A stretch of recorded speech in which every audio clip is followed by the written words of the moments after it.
Imagine almost losing your home over something that sounds like a joke. Not the mortgage, not a divorce, not even some random lawsuit. A letter about a trash can. And before this turns into a story about paperwork and liens, let's start where every HOA nightmare starts. A normal life that's just busy enough for small problems to slip through the cracks. Let's call them Mark and Elena. They're not reckless. They're not, I make terrible choices for fun people. They're the kind of couple that believes if you do things the right way, work hard, pay your bills, keep your head down, life stays stable.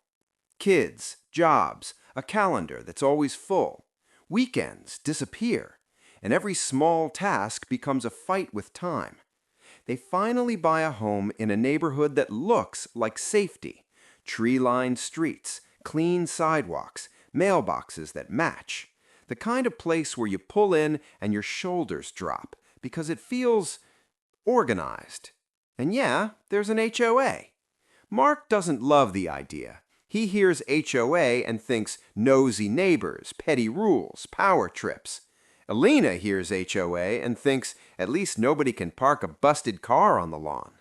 They sign the paperwork, skim the thick packet of rules, and move on. Because when you're buying a house, you're thinking inspections and interest rates, not whether someone will someday measure your grass.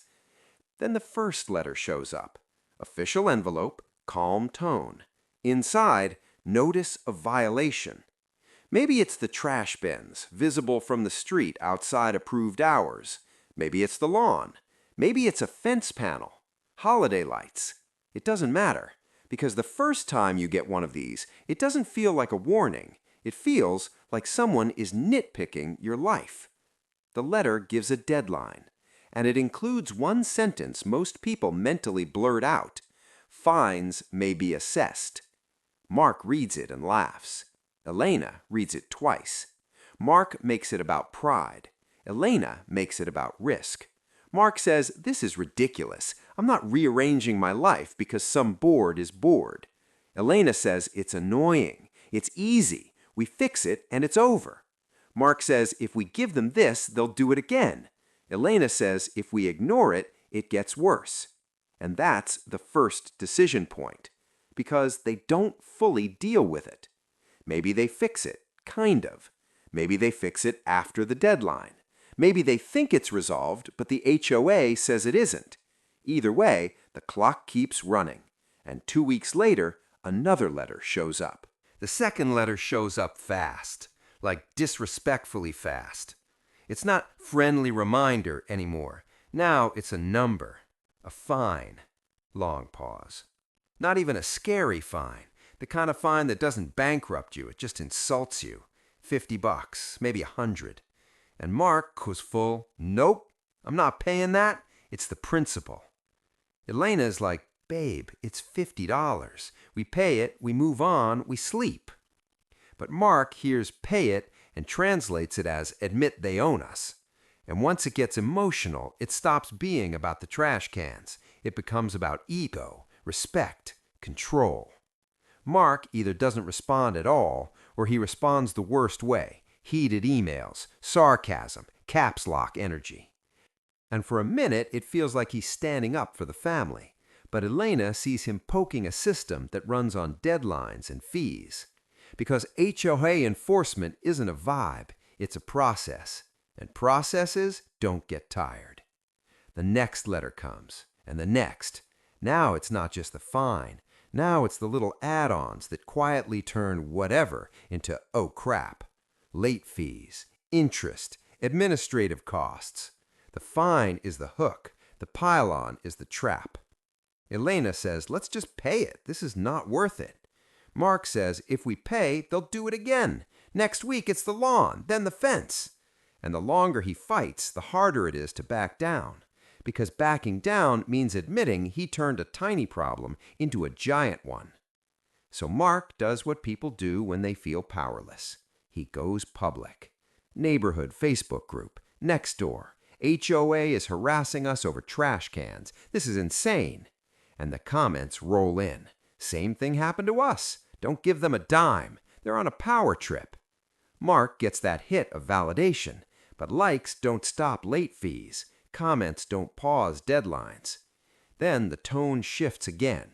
The mail starts sounding less like community rules and more like collections. Less please, more demand.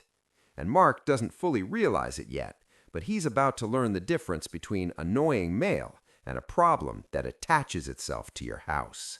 Up until now, Mark thinks he's dealing with annoying mail, parking ticket energy. I'll handle it later.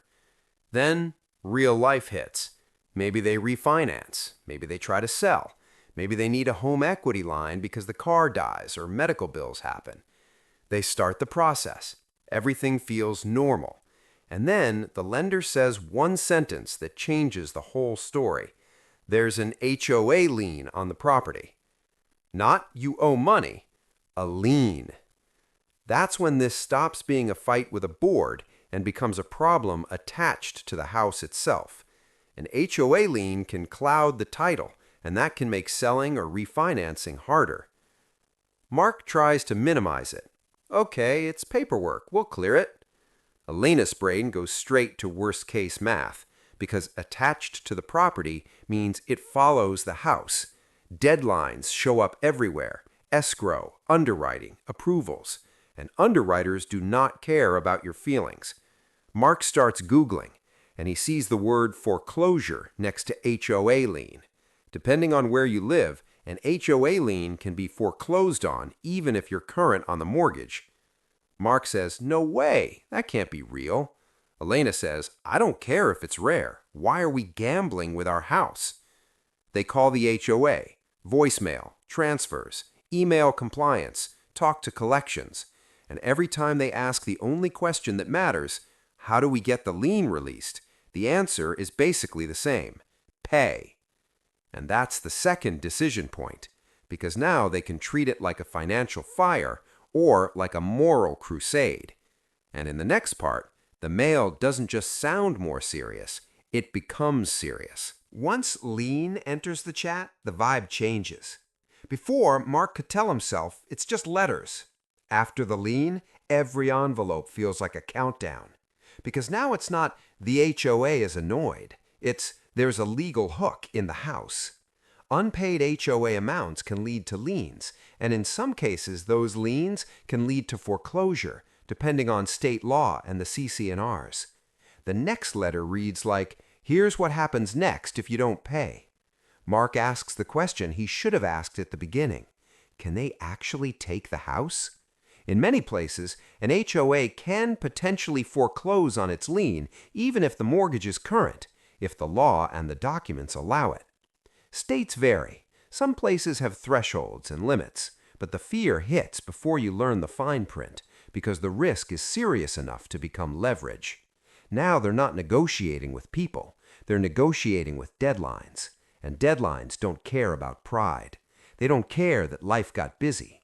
The house gets tense. Small things turn into fights. Silence turns into fights.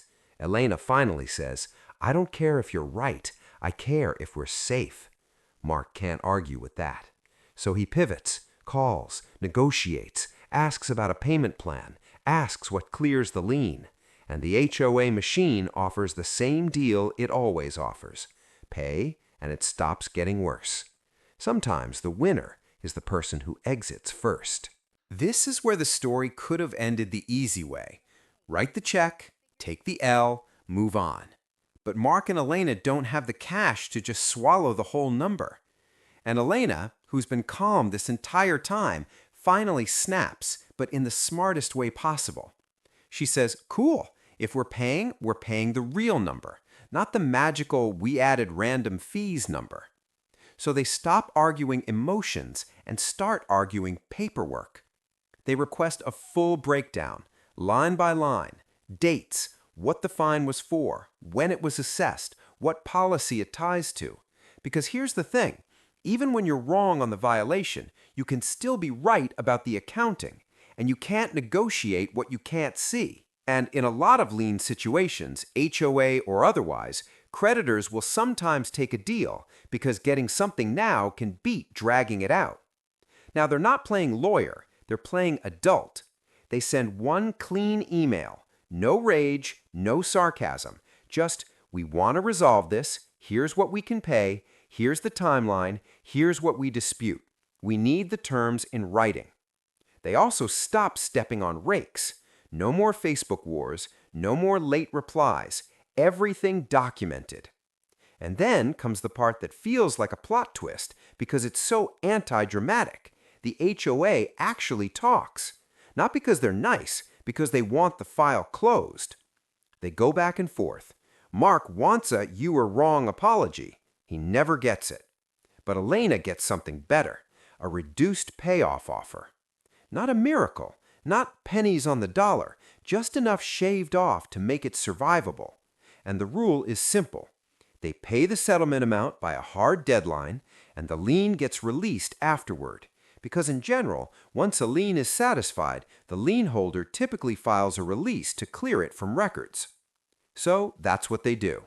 They borrow a little, they cut spending, they move money around like it's a heist movie, except the heist is keeping their own house safe. They make the payment, they get the confirmation, they get the release process started. And the foreclosure threat energy finally leaves the room. Now, does Mark feel like he won? No, because the cost wasn't just money. The cost was months of stress, tension in the marriage, that constant stomach drop whenever the mail arrived. But here's the real ending. They learned to survive the machine. So, if you live in an HOA, here are 5 rules you should steal. Again, not legal advice, just survival. Rule 1. Don't ignore the first letter. Early fixes are cheap fixes. Rule 2. If you're disputing, dispute with paperwork, not vibes. Rule 3. Ask for a full breakdown. You can't negotiate a mystery total.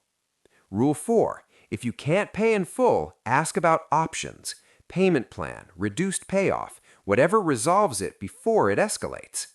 Rule 5. Get everything in writing, because the only thing scarier than a lien is thinking you settled it and finding out later you didn't. This all started with something petty, but the ending wasn't petty at all.